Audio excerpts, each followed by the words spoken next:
ሰላም ጤና ይስጥልን አድማጮቻችን እንደምን ሰንብታችኋል? ሰላምታችን ከያላችሁበት ይድረሳችሁ ያልን ይህ በየሳምንቱ አርብ ተዘጋጅቶ የሚቀርብላችሁ የሰይፈ ነበልባል የሬዲዮ ፕሮግራም ነው።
ሰላም ጤና ይስጥልኝ እንደምንውላችኋል ዜና እናሰማለን።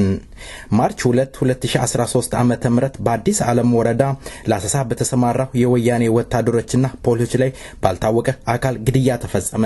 በወያኔ ፖሊሶች ላይ ግድያ የተፈጸመ ስም ዝርዝር ደርሶናል እንደሚከተለው እንጠራለን። ሄኖክ አጥናፉ፣ ገረገልቻ አዱኛ፣ ግርማ አስመሮም፣ አድማሱ በላይ የተባሉ የወያኔ ፖሊሶች ላይ ባልታወቀ አካል ግድያ ተፈጽሟል። ታማኝ ምንጮቻችን ለሰይፈ ነበልባል ሬዲዮን ዝግጅት ክፍል ገልጸዋል። በሐሰት ወንጅሎ ማሰርና ማንገላታት እንደ ስልት የያዘው የወያኔ መንግስት የአዋሽ ባንክ ፕሬዝዳንት በሐሰት ወንጅሎ ለእስር እንደዳረጋቸው ታወቀ። የአዋሽ ባንክ ፕሬዝዳንት አቶ ፀሐዬ ሽፈራው የካቲት 18 2005 ዓመተ ምህረት ሰው በመኪና ገጭተው አምልጧል ተብለው በፖሊስ መያዛቸውና ለእስር መዳረጋቸው ታወቀ። በእለቱ የባንክ ፕሬዝዳንት ከጂም ወጥተው ወደ ቤታቸው ሲያመሩ ባልታወቀ ሰዎች በመኪናቸው በድንጋይ ተሰባብሮ እንደነበረና የመኪና መሰባበሩን ለፖሊስ ሪፖርት ማድረጋቸው ታውቋል። መኪናቸው ገጭተው አምልጧል በማለት ፖሊስ እሳቸውን በቁጥጥር ስር አውሏል።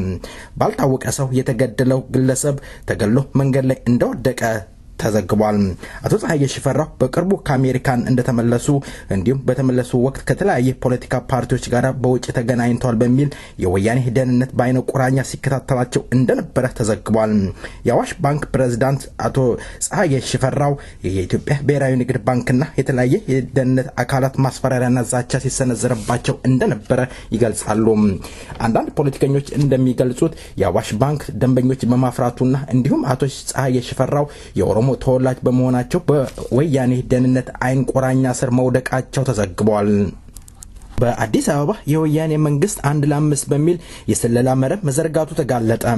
የወያኔ ካድሬዎችና የደህንነቶች ቤት ለቤት በመዘዋወር ከ5 ቤት አንዱን አለቃ በማድረግ በመምረጥ የዕለት ሪፖርት እንዲያቀርብና ማን ምን እያደረገ እንዳለ ለደህንነቱ አካል ሪፖርት እንዲያቀርቡ ታጭተዋል። በዚህ 1 ለ5 የአፈና መረብ የታጩት ሴቶች መሆናቸው ታውቋል። የወያኔ መንግስት ህዝብን አፍኖ ለመግዛት የተጠቀመው ስልት ነው ሲሉ አንዳንድ የፖለቲካ ተንታኞች ይተቻሉ። በቅርብ ቀን ይደረጋል ተብሎ የሚጠበቀው የወያኔ ጠቅላላ ስብሰባ ወያኔዎች ዝግጅታቸውን ማጠናቀቃቸው ይታወቃል። በአሁኑ ወቅት በኦፒዶ ውስጥ ያለው ድርጅታዊ ትርምስ እጅግ እየከፋ በመምጣቱ ባደረጉት በቅርብ ቀን ስብሰባ በተለያየ አጀንዳ ላይ ምንም አይነት ስምምነት ለመድረስ ባለመቻላቸው ለወያኔ ትልቅ ራስ ምታት ሆኗል። ክፍፍሉ እየሰፋ በመምጣቱ የወያኔ ባለስልጣናት እጅግ መጨነቃቸው ታውቋል። በወያኔ የጠቅላላ ስብሰባ ላይ የሚደረገውና የሚያቀርቡትን ጥያቄዎች ብቻ በዛ ላይ ተስማምተው እንደተበተኑ ይታወቃል። ወያኔዎች እጅግ እንደተቆጡ ለማወቅ ተችሏል። በመጨረሻም ዜና ረፍት አንጋፋው ታጋይ ጃራ አባ ገዳ በ1937 በምስራቅ ኦሮሚያ ተወለዱ። እድሜያቸው ለአቅመ አዳም በደረሰበት ጊዜ በኦሮሞ ህዝብ የሚደርሰውን በደል አላስችል ስላላቸው የኦሮሞ ህዝብ ትግልን ተቀላቅለዋል። የኦሮሞና ኦሮሚያ ምድር ያሳወቁ በኦሮሞ ምድር ለመጀመሪያ ጊዜ የተደራጀ ትግል የጀመሩ እኚህ አንጋፋ ታጋይ ጃራ አባ ገዳ ባደረባቸው ህመም ምክንያት ሲረዱ በሕክምና ከቆዩ በኋላ በ76 ዓመታቸው ከዚህ ዓለም በሞት ተለይቷል። ለወዳጅ ዘመዶቻቸውና እንዲሁም ለትግል አጋሮቻቸው እግዚአብሔር መጽናናት እንዲሰጣቸው እንመኛለን። ወደፊት ሰፋ ያለ ታሪካቸውን ይዘን ለመቅረብ ቃል እንገባለን። ዜናው በዚያ በቃ። መልካም ቆይታ ከቀሪው ፕሮግራማችን ጋር።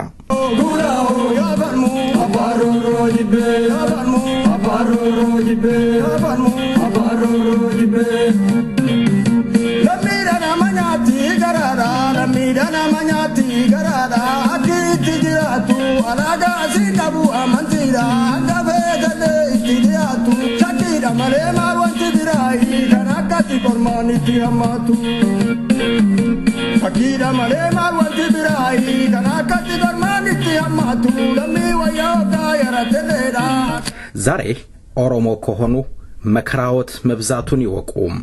ኦሮሞ ሆነው ከተገኙ ወይ ከትምህርት ይባረራሉ ወይ አሸባሪ ወይ እስር ቤት ይወረወራሉ።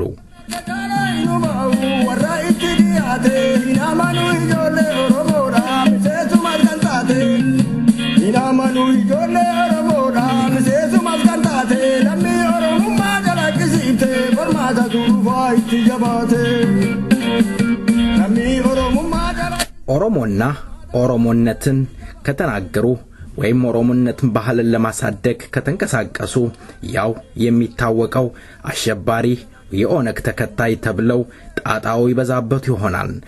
ይሄም ሆኖ በርካታ ልጆች ከትግላቸውና ማንነታቸውን ይዘው እንደቀጠሉ ይገኛሉ።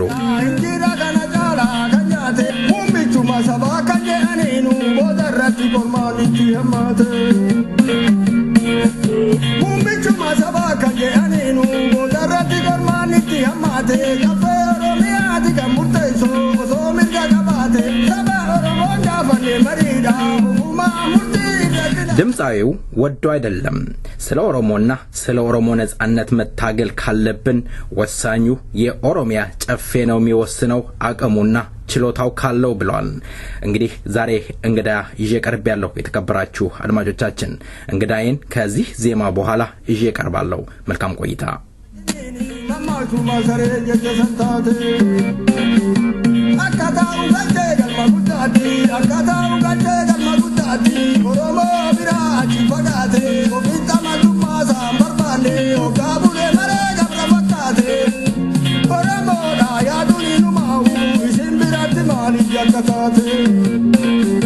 Ormani kantimu akamalera amanti okara bambisesa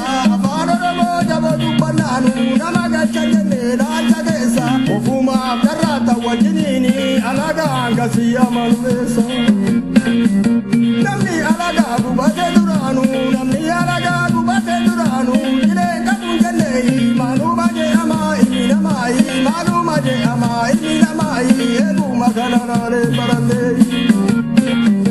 namni tirgadu waya mafu korman hiru gabo namni tirgadu waya mafu korman hiru gabo namni tirgadu waya mafu korman hiru gabo namni tirgadu waya mafu korman hiru gabo ስለ ዜማው ድምጻዩን ከልብ እናመሰግናለን። እንግዳዬ በሰይፈ ነበልባል ሬዲዮን ዝግጅት ክፍልና እንዲሁም በአድማጮች ስም ከልብ አመሰግናለሁ። ለቃለ መጠይቁ ፈቃደኛ ሆኖ ስለቀረቡ አቶ ሂርኮ አመሰግናለሁ።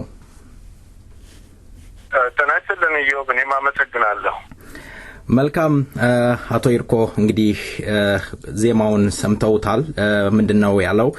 ስለ ኦሮሞና ስለ ኦሮሞነት ሲነሳ ብዙ ጊዜ መከራ እንደሚመጣ ነው እየገለጸ ያለው እያየንም ያለው ያንን ነው። በዚህ ምክንያት የአዲስ አበባ ዩኒቨርሲቲ የኦሮሞ ተማሪዎች ከትምህርት ገበታቸው ተባረው ዛሬ መንገድ ላይ ወድቀው በልመና ላይ ይገኛሉ። እንግዲህ የወያኔ መንግስት የጭቁን ብሔረሰብ ተወላጆችን እያሳደደ እንዳይማሩ እንዳይሰሩ እያደረገ ይገኛልና አቶ ሂርኮ ይሄ ከምን የመጣ ይመስሎታል? አመሰግናለሁ ኢዮብ። እንግዲህ ሁላችንም እንደምናውቀው የወያኔ መንግስት በደደቢት በረሃ ከተመሰረተ ጊዜ ጀምሮ የጎጠኝነት የዘረኝነት የጠባብነት መንፈሱ ከማሌሊት አመለካከቱ እስካሁን ድረስ አልወጣም። ስለዚህ ያው የገባ የሁኔታዎች መሳካት እድል ገጥሞት የኮልድ ዋር ማብቂያ ሆኖ ወደ መሪነት ወደ መንግስትነት መጣ። አሁንም አመለካከቱ አካሄዱ የሰዓቱ መሰረት ያው ነው ገባ። ስለዚህ ማጆሪቲ የሆነውን ነገ ወደ ቦታ ይመጣሉ፣ ይመራሉ፣ ቦታዬን ይወስዱብኛል፣ ስልጣኔን ይጋራሉ የሚሉትን ማሰር፣ ማንገላታት፣ ማሰቃየት ይሄ የዲክታተሮች ሁሉ ጸባይ ነው ገባ። የወያኔ ብቻም አይደለም። ወያኔ ደግሞ ከአፈጣጠሯም ካየናት ይሄው ነች ገባ። እርስ በርስም እንዲሁ ነው የሚደራረጉት፣ ሌላውንም እንደዛው ነው የሚያደርጉት። በእኛ ላይ ደግሞ እጅግ በጣም ይበዛል። ስለዚህ በተማሪዎቻችን ላይ መታሰር፣ መገረፍ፣ መቀጥቀጥ፣ ከስራ መባረር፣ ማስፈራራት፣ ማወክ፣ ሞራልን መስበር የተለያዩ ነገሮችን ይወስዱባቸዋል። ስለዚህ አሁን ደግሞ የወያኔ መንግስት መሪው ከሞተ በኋላ ገባ በመሐከላቸው ያለው ቅራኔ እየገፋ መጥተዋል። በህዝብ መጠላት ብዙ ነገሮች በእኛ ላይ ጫና እንዲያሳድሩ በእኛ ላይ ገባ ብዙ ነገር እንዲያደርጉ ያደርጋቸዋል። ስለዚህ ይሄ ነው እንግዲህ ይሄንን በእኛ ላይ እንዲያደርጉ የሚያደርገው። ምናልባት አቶ ሂርኮ እንግዲህ የጠቅላይ ሚኒስትር መለስ ዜናዊ ካረፉ በኋላ የባሰ ችግሮች እየወለዱ ወይም እየተወለዱ እየመጡ ይገኛል። ብዙ በህዝብ ዘንድ እምነት የነበረው ጠቅላይ ሚኒስትር ከሞተ በኋላ ቢሞት አገሪቷ ለውጥ ይመጣል ብለው ነበር የጠበቁት። ያ ሳይሆን ቀርቷል። ምናልባት እንደው የመለስ ዜናዊ የመኖር ሌላውን ህዝብ ይጠቅም ነበር ማለት ነው። ሌላውን ህዝብ ይጠቅማል ማለት ሳይሆን ለወያኔ ጥንካሬ ትንሽ በውስጣቸው ስላለው ነገር ገባ እነሱ እኛ ከውጪ እንደምናያቸው አይደሉም። ምክንያቱም አድዋ ራሱን የቻለ ነው፣ ሽሬ ራሱን የቻለ ነው፣ የመቀሌ አካባቢ ራሱን የቻለ ነው። ሌላም ብዙ ታታዎች አላቸው ገባ። እስካሁንም እየተባሉ ነው የኖሩት ታውቃለህ። ከጫካም አብረው የመጡት እስከ መጋደል፣ እስከ መታሰር፣ እስከ መባረር ድረስ ደርሷል። ስለዚህ ይሄ ቅራኔ በመካከላቸው ነው ያለው። ይሄንን አንድል አድርጎ እየገፋ ያኖረው መለስ ነው። የመለስ መሞት የስልጣን ሽኩቻና ፍላጎት በእኛ ላይ ፕሬዠር እንዲያድር በእኛ ላይ ገባ ጭቆናው፣ ድብደባው ከወትሮውም በተለየ እንዲቀጥል ነው የሚያደርገው። እንግዲህ የወያኔ መንግስት ኢትዮጵያን ከተቆጣጠረ በኋላ ሙሉ በሙሉ የሀገሪቷን አንጡራ ሀብት በቁጥጥር ስር አውሎ እንደፈለገ እያደረገ ይገኛል። ምናልባት አንጡራ ሀብትን በመጠቀምና ጡንቻ ማፈርጠም መንገድ ላይ ይገኛል ብለው ያስባሉ? አልጠቀመውም ጡንቻውን እንዲያፈረጥም? በትክክል ነው ይሄ ምክንያቱም የዛችን ሀገር ኢኮኖሚ ካየን ከ75 እስከ 85% የሀገሪቷ ኢኮኖሚ የኦሮሞ ሀብት ነው። የኦሮሞ ንብረት ነው። በማዕድን ዘርፍ ካየህ፣ በካሽ ክሮፕ ካየህ፣ በሌሎችም በቡና ካየህ፣ በወርቅ ማዕድን ካየህ፣ በሁሉም ነገሮች ካየህ የሀገሪቷ ትልቁ ረቨኒው ሀገራችን ነው። ስለዚህ ኦሮሚያ ነች። ስለዚህ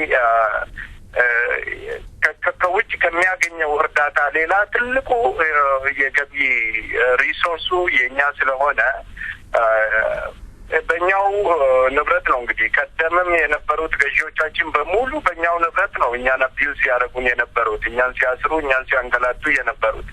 ወያኔው ደግሞ ያንኑ ነው እያደረገ ያለው። ስለዚህ ገባ የኛ አንዱ ጠላታችንም ንብረታችን ነው። ስለዚህ በትክክል ጡንቻው እንዲፈረጥም ሞር ዲክቴተር እንዲሆን ሞር ገባ በአንድ ፓርቲ አገሪቷን እንዲመራ የሚያደርገውም ይሄ ነው። ግን አቶ ኢርኮ እንደዚህ ሊሆን የቻለበት ምናልባት የህዝቦች አንድነት ማጣት ሊሆን አይችልም? ለምሳሌ ፓርቲዎች ተከፋፍለው ራሳቸውን ይዘው እየተጓዙ ይገኛል። ለምሳሌ የኦሮሞ ነጻነት ግንባር ራሱን የቻለ ነው። በኢትዮጵያ አንድነት የሚያምኑ አሉ። የሲዳማ ነጻ አውጪ አለ፣ የኡጋዴን ነጻ አውጪ አለ። ይሄ እነዚህ ሁሉ ወደ አንድ መተው ይሄ አምባገነን ስርዓት መጣል አይቻልም? ምንድነው ችግሩ? እንግዲህ ብዙ ነገር ነው ያለው። ገባ የፓርቲዎች እሱን ካነሳን ከመሰረታቸው ጀምሮ አካሄዳቸው የመሪዎች ብዙ ምክንያቶችን ማንሳት ይቻላል። ገባ ይሄም ነው አንዱ ትልቅ እድል የሰጠው። ምክንያቱም አንደኛ ሊቭ አለውን የሌሎች ብሔር ብሔረሰብ ፓርቲዎች ይቅርና የኦሮሞ ህዝቦች ፓርቲ ራሱ በአንድ ወንበር ዙሪያ መጥቶ ስለ ኦሮሞ እና ስለ ኦሮሚያ የወደፊት ዕጣ ፈንታ አብሮ መነጋገር፣ አብሮ መወሰን፣ አብሮ መስማማት በጣም አጠያያቂና አስቸጋሪ የሆነ ነው ያለው። ገባ አሁን ነው ከረጅም ዓመት በኋላ ከመለያየት ከመሰነጣጠቅ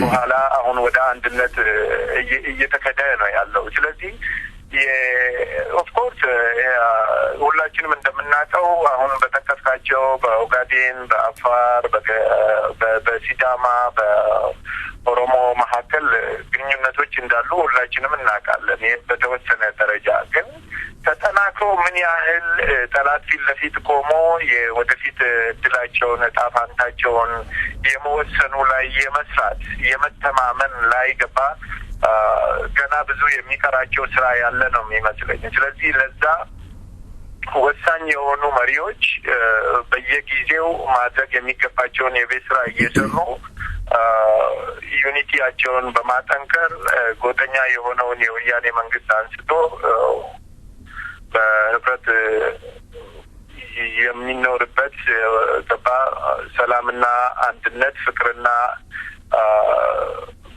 ዩኒቲ ያለበትን መንግስት መመስረት አስፈላጊ ነው። ስለዚህ ወደዛ የመሄዱ ወደዛ የማምራቱ ጉዳይ ምንም ጥያቄ የለውም። መልካም አቶ ኢርኮ እንግዲህ ብዙ ጊዜ የማነሳው ጥያቄ ነው በስለ ኢትዮጵያ አንድነት የግድ መነሳት ስላለበት ነው። አሁን ስለ አንድነት እናነሳ የኦሮሞ ነጻነት ግንባር የራስን እድል በራስ መወሰን ይዞ እየተጓዘ ይገኛል። የኦሮሞ ህዝብ ዳር እስከ ዳር ይሄንን ነገር ተከትሎ እየተንቀሳቀሰም እንደሚገኝ እናውቃለን።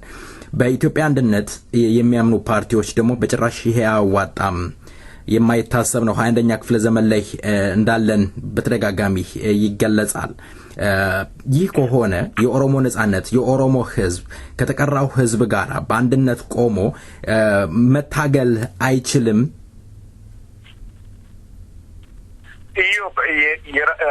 እስቲ መጀመሪያ የራስን እድል በራስ መወሰን የሚል ነገር የራስን እድል በራስ መወሰን በኢትዮጵያ ኤምፓየር ውስጥ ብቻ አይደለም፣ በአፍሪካ አይደለም፣ በአፍሪካ ውስጥ ብቻ አይደለም፣ ባደጉ ሀገሮችም በማደግ ላይ ባሉ ሀገሮችም ዘንድ በዩናይትድ ኔሽንም ተቀባይነት ያለው በሕግም የተደነገገ የህዝቦች መብት ነው። የራስን እድል መወሰን፣ የራስን እድል በራስ መወሰን ከህዝቦች ጋራ በመፈቃቀርና በመተማመን አብሮ መኖር የህዝቦችን እኩልነትና ነጻነትን የሚያረጋግጥ ነው እንጂ አገርን የሚገነጥል አገርን የሚበታትን አይደለም። ምክንያቱም እነሱ በኃይል የተመሰረተውን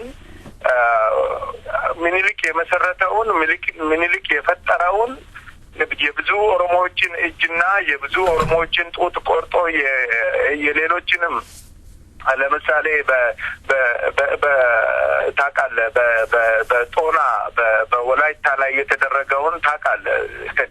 ስለዚህ ይሄን ሁሉ ግድያና ጭፍጨፋ በግድ የተመሰረተችው ኢትዮጵያ የአንድ ቋንቋ ባለቤት፣ የአንድ ሃይማኖት፣ የአንድ ቋንቋ፣ የአንድ ሃይማኖት፣ የአንድ ባንዲራና የአንድ እምነት ብቻ የሆነች አገር በዛች ሜንታሊቲ ነው የሚያስቡት። የራስን እድል በራስ መወሰን ዛሬ በካናዳ ውስጥ ትልቅ ደረጃ ነው ያለው። ገባ በኩቤክ አካባቢ እየተደረገ ያለውን ነገር ብዙ ህዝቦች የሚሳተፉበት ነው። በምስራቅ አውሮፓ በቅርብ ጊዜ የሆነውን ነገር፣ በራሻ በቅርብ ጊዜ የሆነውን ነገር እናውቃለን። አሁንም ደግሞ በብዙ ሀገሮች እየተደረገ ነው ያለው።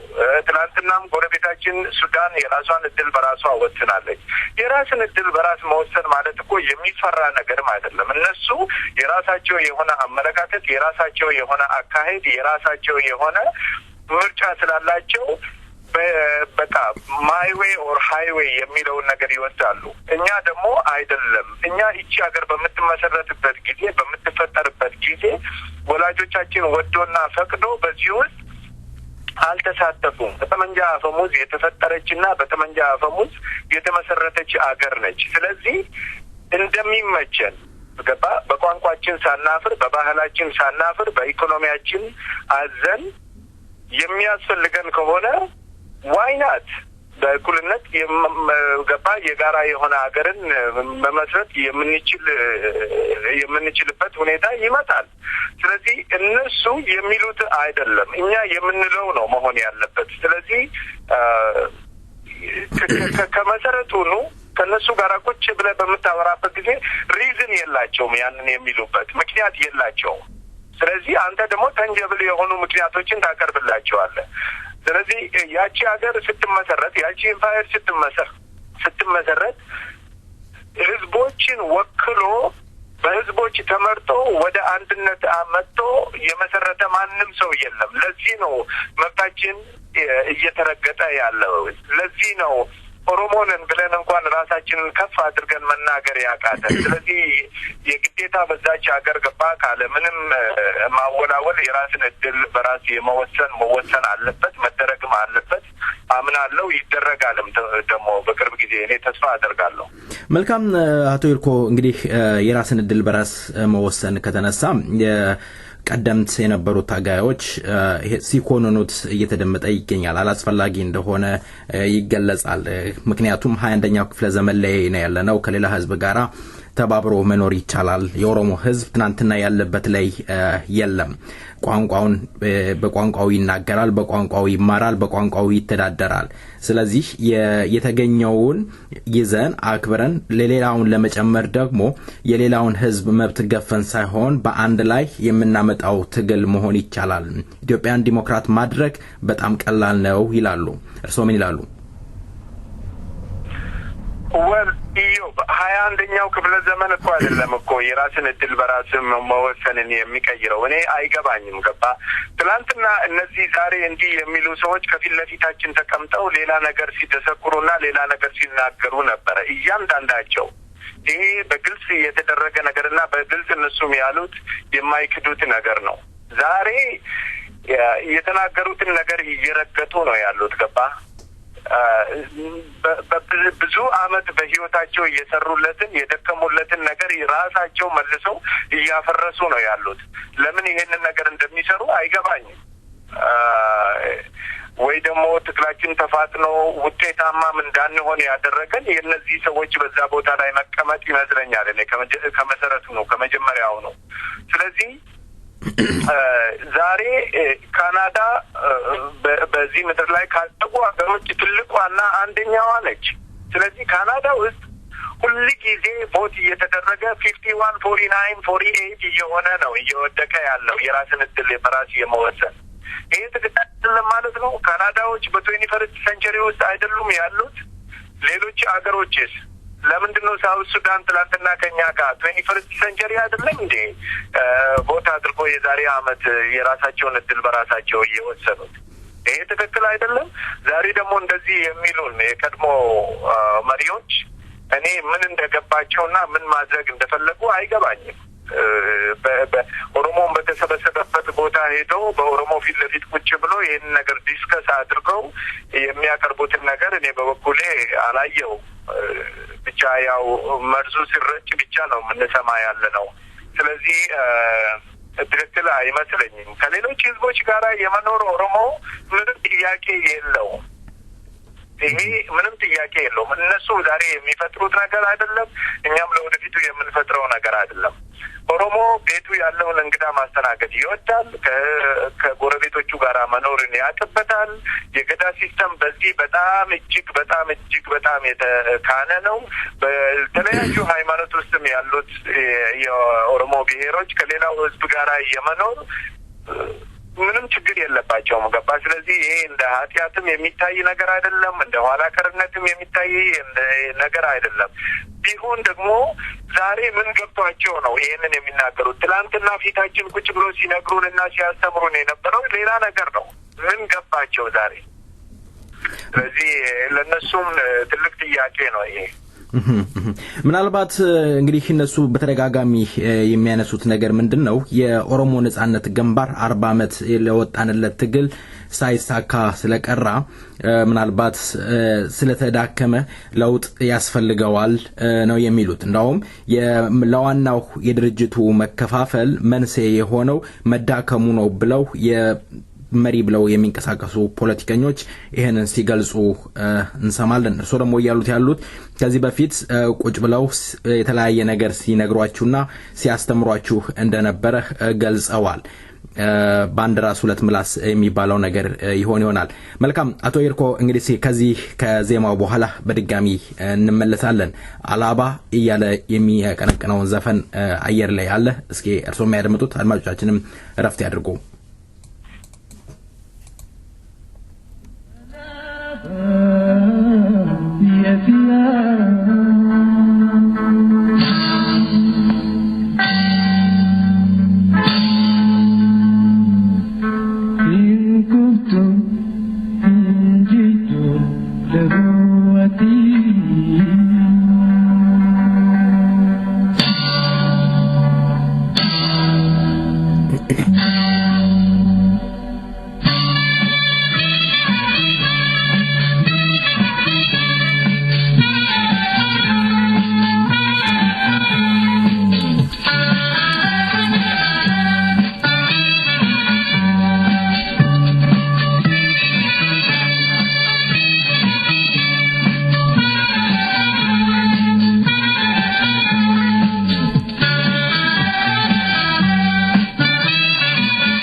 እጅግ ጡም የሆነ ዜማ ነው አላባ እያለ አቀንቅኗል።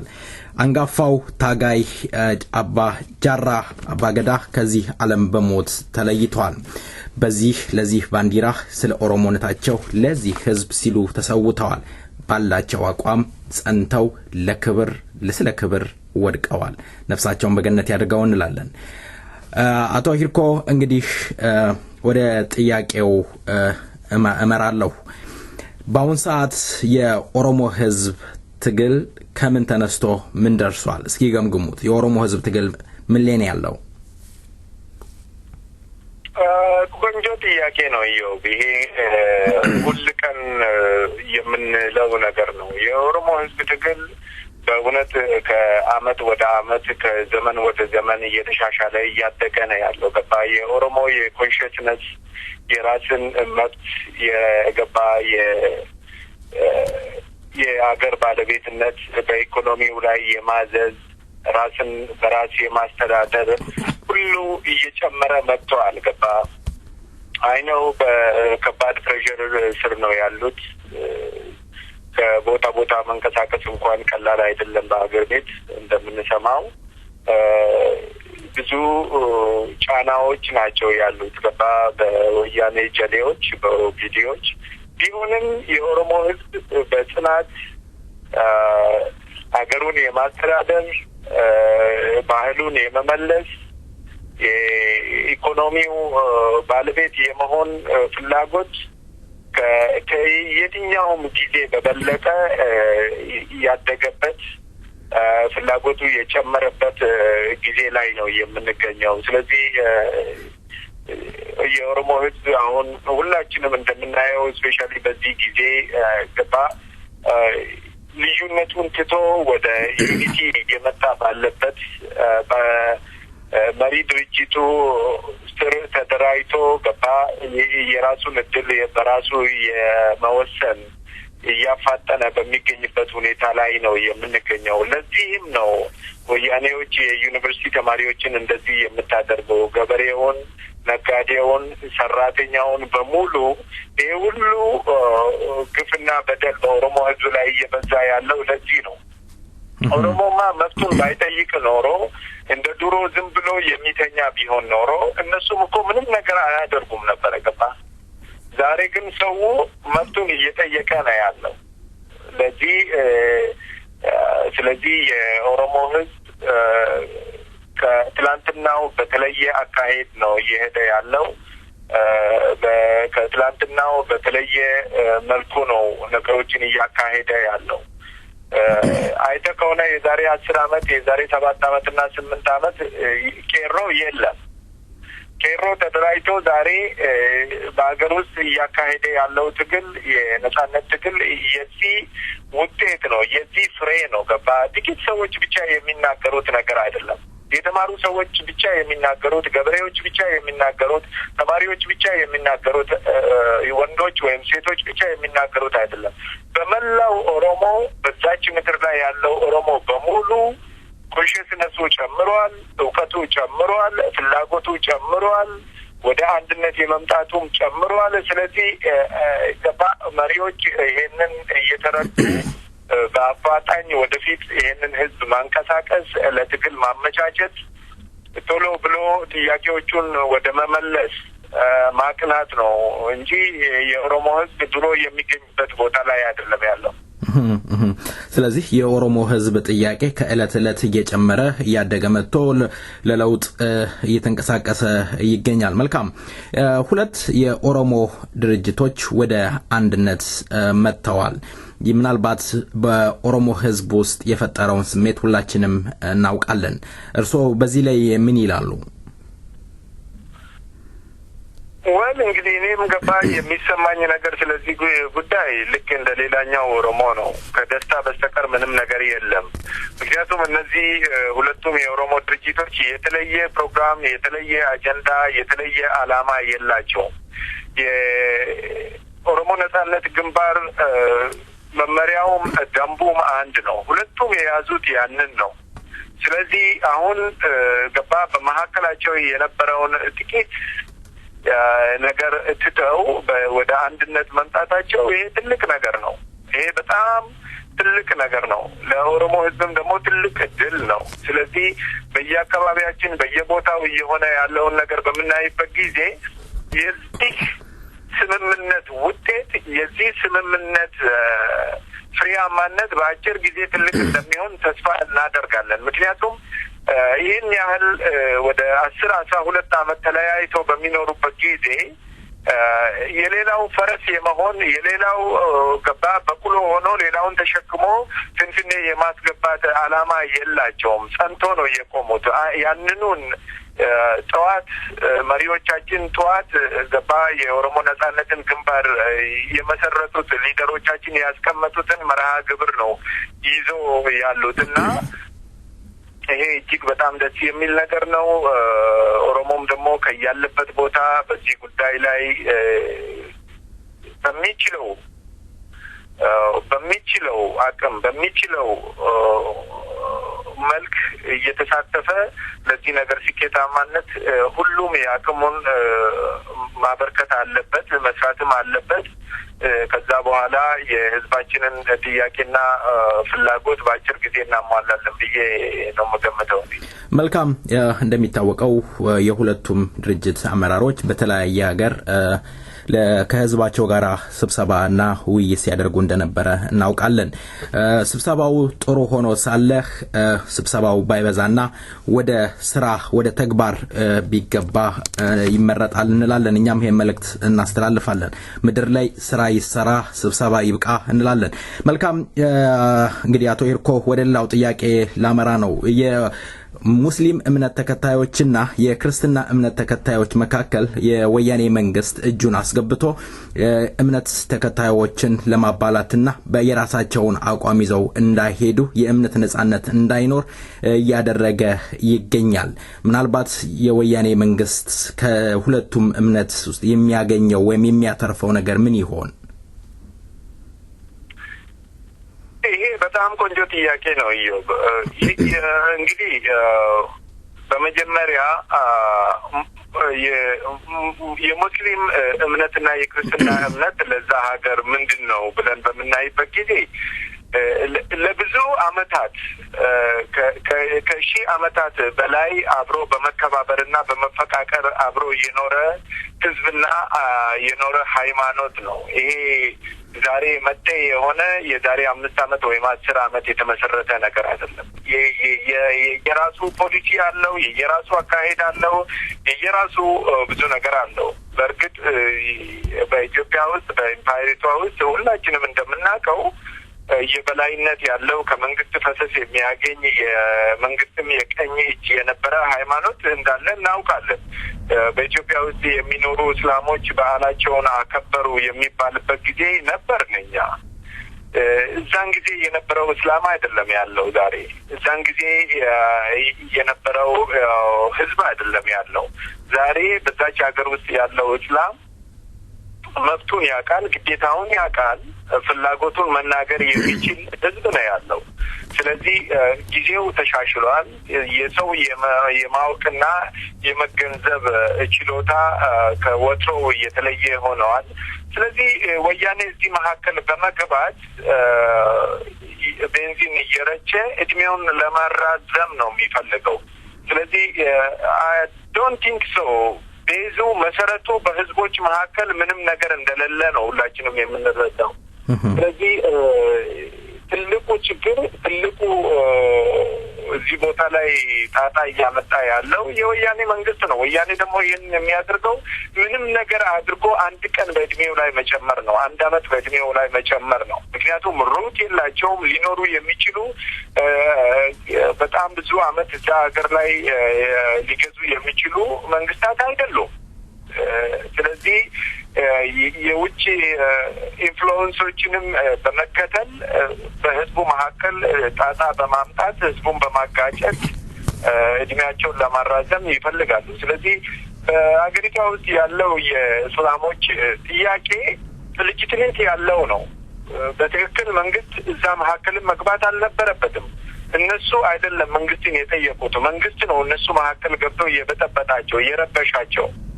እና መንግስት እጁን ከነሱ ውስጥ ቢወስድ እኔ በህዝቡ መካከል ቅሬታ ያለ አይመስለኝም። ምክንያቱም ሁላችንም እንደምናውቀው በሰርግ በለቅሶ በትምህርት ቤት በሁሉ ቦታ አብሮ ነው ተከባብሮና ተቻችሎ አብሮ የኖረው ህዝቡ። ስለዚህ ዛሬ ምን አዲስ ተገኘና ነው ምን ሁኔታ ተለወጠና ነው እነሱ ውስጥ ገብቶ ሊደሮቻቸውን እየቀየሩ ሌላ ጣጣ የሚያመጡባቸው? እድሜያቸውን ለማራዘም በሁለቱም ምክንያቱም ታውቃለ የወያኔ መንግስት በቃ እድሜውን ማራዘም ብቻም ሳይሆን ከውጭ የሚያገኘው እርዳታ እንዳይቆምበት በየቦታው ቤንዚን እያርከፈከፈ እሳት ማቀጣጠል ነው ስራው። ስለዚህ ህዝቦች ከዚህ ሁኔታ ገባ ተገንዝበው ጥያቄያቸውንም እያካሄዱ ወደፊት እየገፉ ሃይማኖታቸውንም ጠብቆ ዩኒቲያቸውን ጠብቆ አብሮ መኖሩ ነው የሚያዋጣው ነው የምለው። ያው እንደሚታወቀው በእንግዲህ የወያኔ መንግስት በተደጋጋሚ ያወጣው ነገር አለ። የውጪ አካል እጅ አለበት፣ አሸባሪዎች ናቸው እያለ ይገኛል። በሌላ በኩል ደግሞ የክርስትና እምነት ተከታዩ ራሱ አሸባሪ እየተባለ ይገኛል። ተሰምቶ የማይታወቀው የክርስቲያን አሸባሪ እየተገለጸ ይገኛል። እንግዲህ ወያኔው እንደገለጹት እድሜያቸውን ለማራዘም የሚጠቀሙበት ሊሆን ይችላል።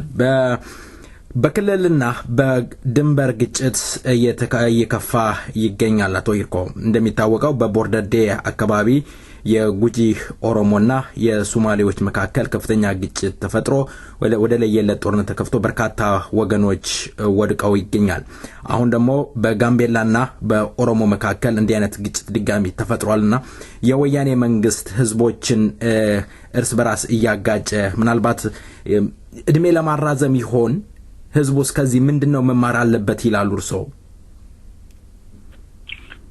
ይሄኮ ዛሬ ብቻ አይደለም እኮ ሁሉ ጊዜ የሚያደርገው ነው። እነሱ ወደ ስልጣን ከመጡበት ጊዜ ጀምሮ ሁሉ ጊዜ እየተደረገ ያለው ነገር ነው።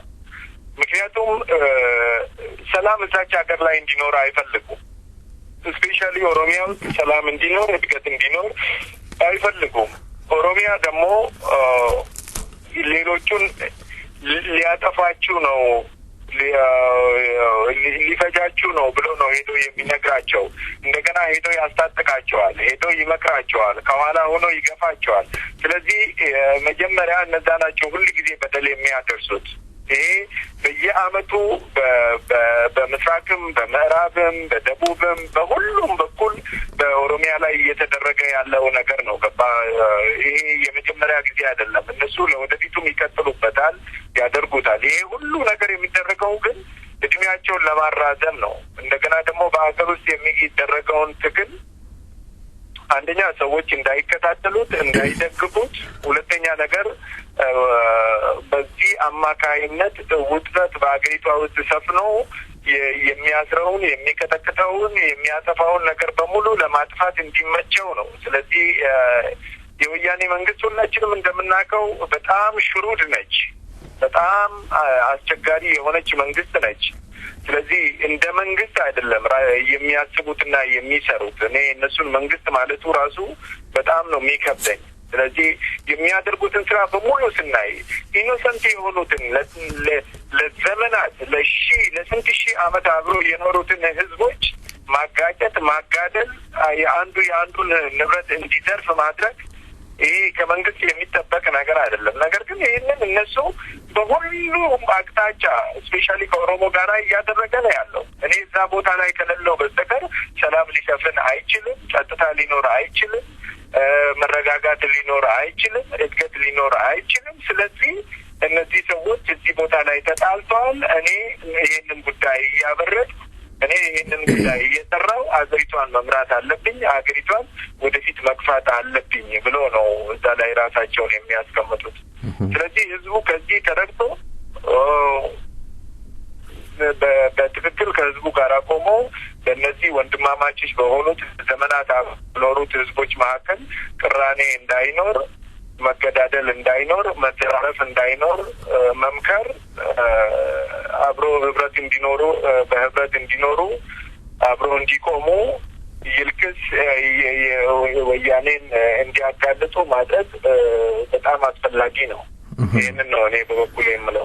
መልካም እንግዲህ የመጨረሻ ጥያቄ እያደረኩን ያለሁት ያው እንደሚታወቀው እርሶም እንደገለጹት ወያኔ የራሱን እድሜ ለማራዘም የሚጠቀምበት ስልታዊ ከሆነ የተቀራው ህዝብ ደግሞ የወያኔን እድሜ ለማሳጠር ምን መጠቀም አለበት ይላሉ? ምን ማድረግ አለበት? እንግዲህ ቅድም ስንል እንደነበረው ነው ኢዮብ፣ መጀመሪያ መደራጀት በጣም እጅግ በጣም አስፈላጊ ነው። ከተደራጁ በኋላ መብትን መጠየቅ ነው። ከዛ በኋላ በዩኒቲ ይሄንን ግፈኛና ጎጠኛ የሆነውን ወያኔ አንስቶ በህብረት እና በፍቃድ አገርን በጋራ መስርቶ አብሮ መኖር ነው። ስለዚህ ቀላል ነገር አይደለም። ህዝቦች ወደ አንድነት መምጣት አለባቸው። ድሮም በአንድነት ነው አብሮ የኖሩት። እንደ ባህላቸው እንደ ወጋቸው ተገናኝቶ አብሮ ተነጋግረው ወያኔ የሚፈጥረውን ችግር በሙሉ እያስወገዱ በሰላምና በፍቅር አብሮ ወደፊት የሚኖሩበት አብሮ ወደፊት የሚሰሩበትን ነገር በሙሉ ማመቻቸት አለባቸው። እኔ ይህንን ነው እንግዲህ የምለው።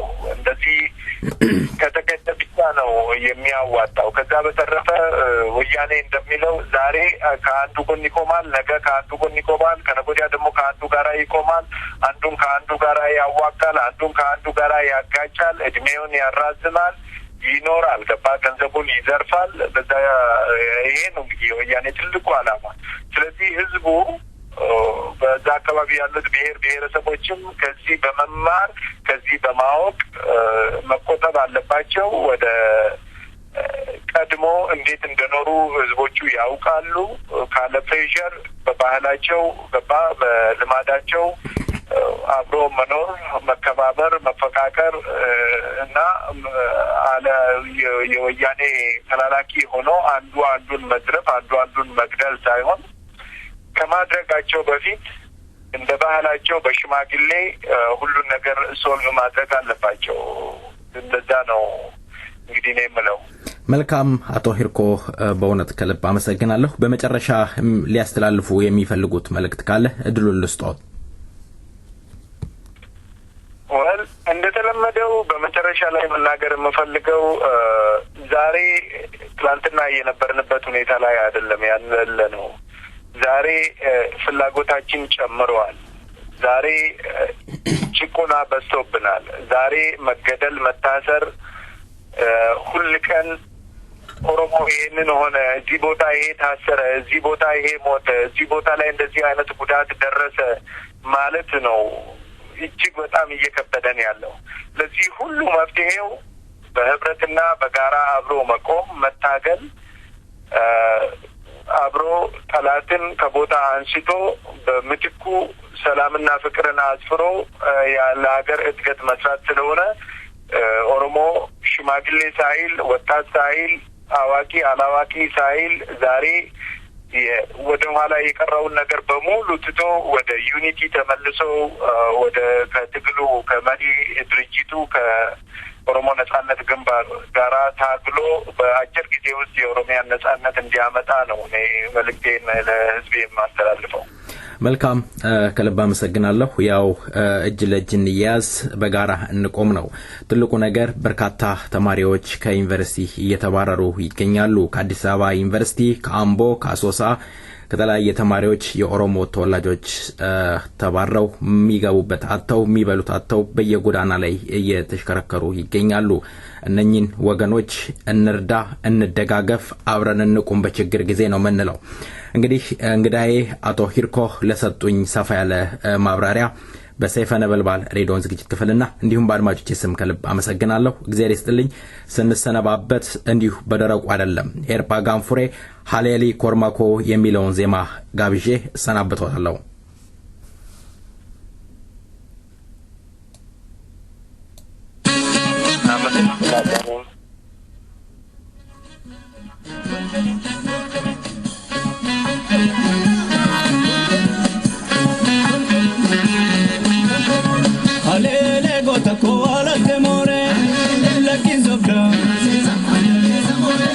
Alele gota ko wala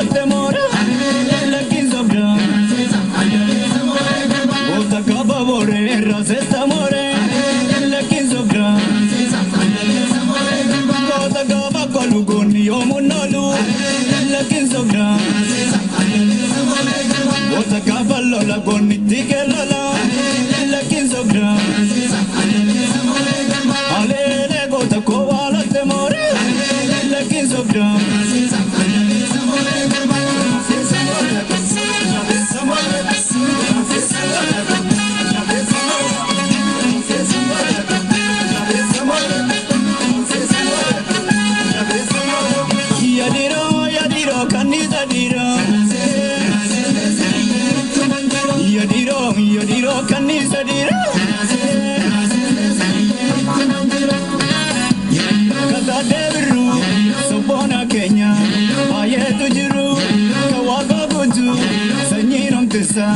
Una lola tu, amisha garba, razin zezu, kute tu darba, yadiro, kanisa dira. Yadiro, kanisa dira.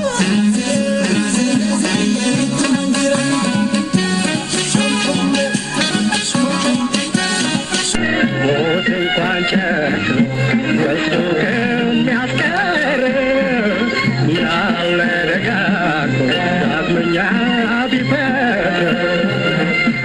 ሞት እንኳን ጨክኖ ወስዶ ከሚያስቀር ምን አለ እንደ አዲስ ቢፈጥር ነው ያለው ድምጻዊው። አንጋፋው ታጋይ ጃራ አባ ገዳ በ1937 በምስራቅ ኦሮሚያ ተወለዱ።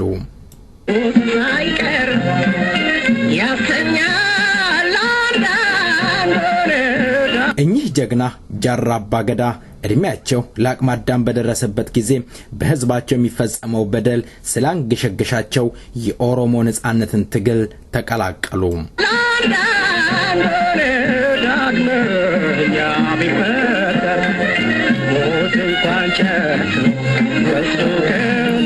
ጃራ አባ ገዳ በኦሮሚያ ታሪክ የመጀመሪያ የሆነውን የተደራጀ የትጥቅ ትግል የጀመሩ አንጋፋ ታጋይ መሆናቸው ታሪክ ያወሳላቸዋል።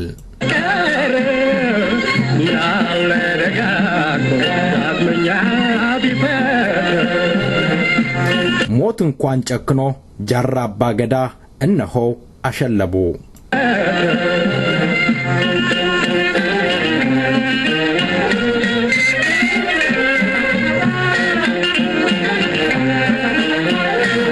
የኦሮሞን ህዝብ የተቀላቀሉት ጃራ አባ ገዳ እስከ ህይወት ፍጻሜያቸው በጽናት ቆመው ለትውልዱ አርያ ሆነዋል።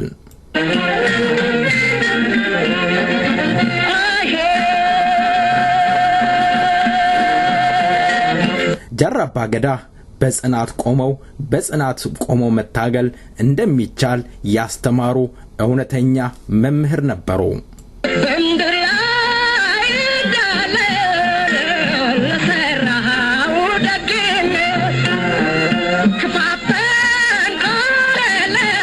ሞት እንኳን ጨክኖ የተፈጥሮ ግዴታ ሆነና ጃራ አባ ገዳ ለዘላለሙ አሸለቡ።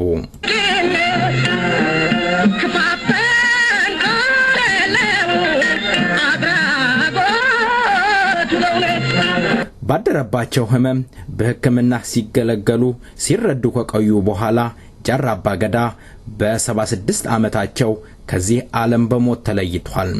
ጃራ አባ ገዳ ሞት ምክንያት ሰይፈ ነበልባል ሬዲዮን ዝግጅት ክፍል እጅግ ጥልቅ ሐዘን እንደተሰማን እንገልጻለን። ለቤተሰቦቻቸውና ለወዳጅ ዘመዶቻቸው እንዲሁም ለተገላጋሪዎቻቸው እግዚአብሔር ጽናቱን ይስጣችሁ እንላለን። በጽናት መታገል መቆም ይቻላል። እኚህ አንጋፋ መምህር አስተምረው አልፈዋል።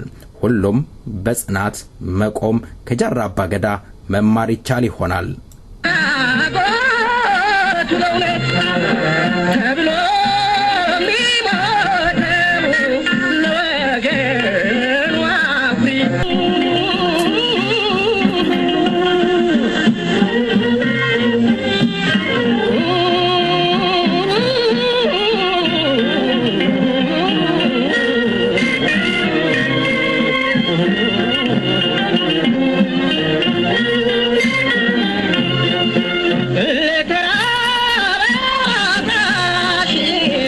ስለ ጀግናው ጃራ አባ ገዳ የሚያውቁት ሊነግሩን አቶ ጄሎን በስልክ መስመር ላይ አሉ። ጤና ይስጥልኝ ጌታዬ። ጃራ አባ ገዳን ከመቼ ጀምሮ ያውቋቸዋል? ጃራ ባገዳን የማያውቅ ኦሮሞ አለ ብዬ በአሁኑ ጊዜ አላስብም። እኔ ጃራ ባገዳን ያወቅሁት በኦሮሞ ህዝብ ትግል ነው። የኛ ታላላቆች ይህንን የትግል መንገድ ይቀየሱልንና ያንን መንገድ የተከተልን አንጋፋዎች ናቸው እና በ60ዎቹ መጨረሻ ላይ ስለ ኦሮሞ ንቅናቄ ከጀመሩ ሰዎች አንዱ ነው። ይሄንን ታሪክ ነው የሚመሰክርላቸው። እኔ በእርግጥ ጃራ ባገዳን በትግሉ ላውቀው የቻልኩት የኦሮሞ ነጻነት ግንባር ከተመሰረተ በኋላ በህቡ በዛ በአስከፊው ዘመን ጥቂት የኦሮሞ ብሔርተኞች ተደራጅተው መተዋወቅ በጀመሩበት ጊዜ በተለይ በባሌ ትግል ከጀነራል ዋቆ ጉቱ ጋር ወደዛ ሄዶ ትግሉን ተቀላቀለ። ትግሉን ሲቀላቀል በዛን ዘመን ቶማስ ከሚባሉ ሰዎች አንዱ ነው። ትግሉም ጸሐፊም እንደ ጋዜጠኛ ሆኖ ነው እነሱ ጋር ሄደው ከዛ በኋላ ትግሉ በዛን ጊዜ የነበረው የኢትዮጵያ ጦር ሲያዳግመው እነ ጃራ አባገዳ ወደ ጎረቤት ወደ ሶማሊያ ሄዱ። እዛም ሄደው ይህንን ትግል ለማፋፋም ወደ አረብ ከሄዱት የመጀመሪያዎቹ ታጋዮች ፈርቀዳጅ ነው። በየመን በኩል ሄደው ወደ ኢራቅ፣ ሲሪያ ሁሉ ሄደው ከፍልስጤም ታጋዮች ጋር ወታደራዊ ትምህርት ወስዶ የጦር መሳሪያ ይዞ በሶማሊያ በኩል ለመግባት ሲሞክር በዛን ጊዜ የነበረው የዚያድ ባሬ መንግስት ይዟቸው ታስሮ 5 ዓመት በሶማሊያ እስር ቤት የማቀቀ ታጋይ ነው። ከዛ በኋላ የኦሮሞ ነጻነት ግንባር ትግል ሲጀምር መሳሪያ ይዘው ምስራቅ ኦሮሚያ ውስጥ ትግል ከጀመሩት አንዱ ነው። እኔ በእርግጥ ወደ 1900 እንደ ፈረንጆቹ ነው የምነግርህ፣ ረስቼዋለሁ ያበሾቹን 77 እና 78 ላይ ለስራም ለዚህ ለትምህርት ጉዳይ ወደ ሀረርጌ ክፍለ ሀገር ሄጄ ነበረ። በትክክል ከዛን ጊዜ ጀምሮ ነው እንግዲህ ሀረርጌ ውስጥ ስሙ እየገነነ በኦሮሞ ነጻነት ግንባር ሰራዊት ጋር እና ጃራ አባገዳ የሚለው ስም ሀረርጌ ውስጥ ጠላትን ቀን ሌሊት ሲያሸብር የሆነ የቆየ ታጋይና ጀግና እንደነበረ ከዛን ጊዜ ጀምሮ ነው እንግዲህ ጃራ አባገዳን የማውቀው። ብዙ ውጣ ውረዶችን ያለፈ እድሜ ልኩን ለኦሮሞ ሕዝብ ትግል የሰጠ ከአጀማመሩም የትውልድ ስሙ አብዱልከሪም ኢብራሂም ሐሚድ ነው። ጃራ አባገዳ የሚለውን የጥንቱን የኦሮሞን የጠፋውን ባህላችንን የገዳም ባህል መመለስ እንዳለብን፣ ወደ ጥንቱ ወደ ነጻነታችን መመለስ እንዳለብን ከራሱ ስም ጀምሮ የቀየሰና ለትግራችን ምሳሌ የሆነ አሁን እስካረፈበት ጊዜ ድረስ አንድም ቀን ግንባሩን ያላጠፈ አንገቱን ጎንበስ ብሎ ለማንም ያልሰጠ ለዓላማው የቆመ የትግላችን ምሳሌ የሆነና ብዙዎቻችን በዛ መንገድ እንድንጓዝ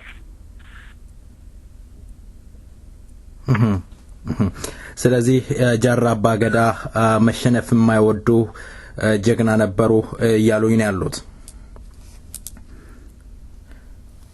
እንግዲህ ለጠላት እጅ ያልሰጡት መሸነፍ የማይወዱት ጃራ አባገዳ ሞት አሸነፋቸው። ይኸው ምስክርነታቸውን ጓደኞቻቸው እንደዚህ መስክረዋል።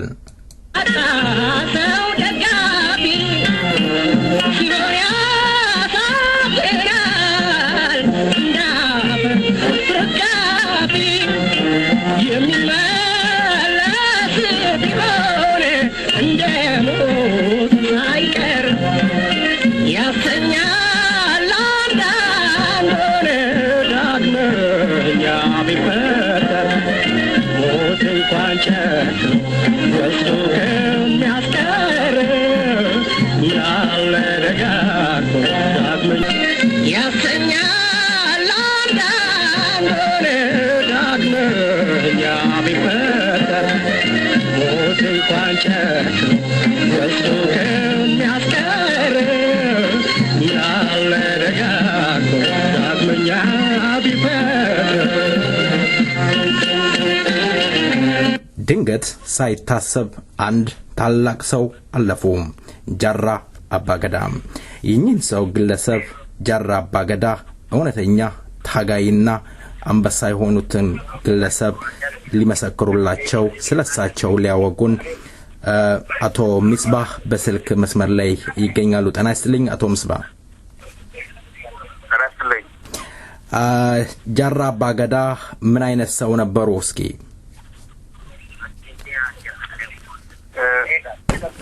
በአጠቃላይ ጃራ አባገዳ የትግል ሰው፣ ለሰው ልጅ መብት ታጋይ፣ በተለይ ለኦሮሞ ሕዝብ ትግል የቆሙ ሰው ከልጅነታቸው ጀምሮ የኦሮሞ ሮሮ የተሰማቸው የኦሮሞ ሕዝብ መብት ማጣት የተሰማቸውና ከሕፃንነት ከሃይስኩል ጀምሮ በትግል ውስጥ የገቡ ታጋይ የኦሮሞ ልጅ ናቸው ለማለት ይቻላል። በአጠቃላይ ምን አይነት ታጋይ ነበሩ?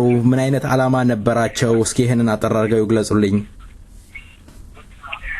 ጃራ አባገዳ በአጠቃላይ ብንል እንዳልኩት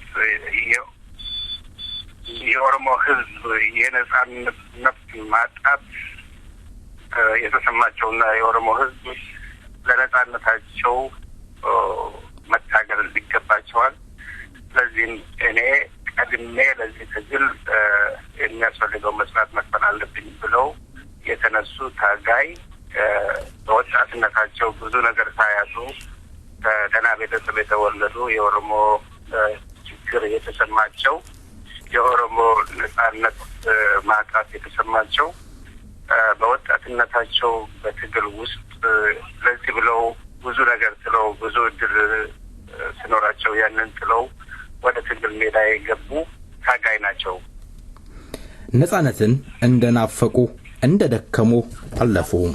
የኦሮሚያ ተራራና ጫካ ለጃራ አባገዳ መመስከር ይችላሉ። ጃራ አባገዳ ዛሬ የሉም። ታሪካቸው ትውልድ ሲያወጋውና ለትውልድ ሲተላለፍ ይኖራል። ሞት እንኳን ጨክኖ አለ ጥላሁን ገሰሰ።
የተከበራችሁ አድማጮቻችን እንግዲህ የፕሮግራማችንን እያበቃን ነው። ምናበቃው እንዲሁ በደረቁ አይደለም። እንሰናበታችሁ በዚህ ዜማ እንሰናበታለን። እስከ ሳምንት፣ መልካም ሳምንት፣ ቸር ወሬ ያሰማን። ሰላም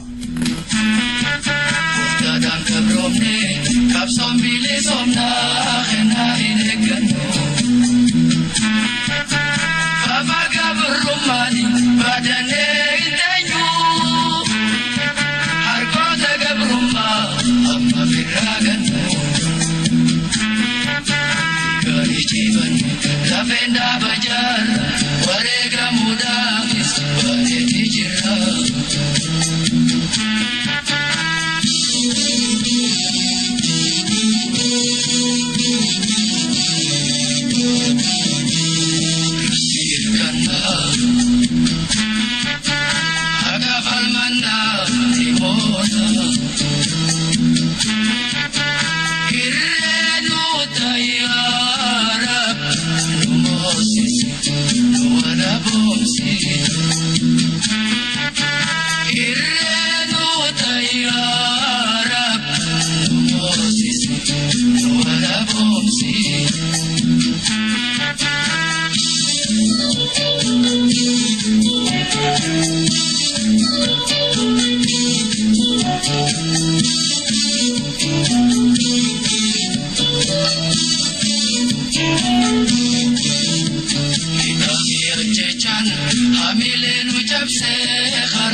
cabse haranum debiso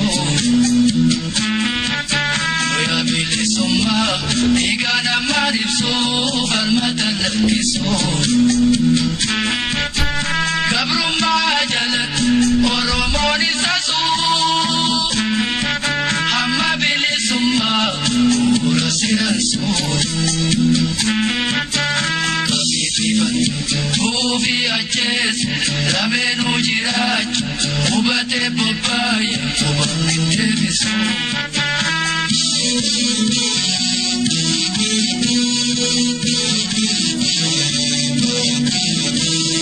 Sirkana, agafal manda, limona. Irrenu tayara. Wala bomsi Irrenu tayara Numosisi Wala bomsi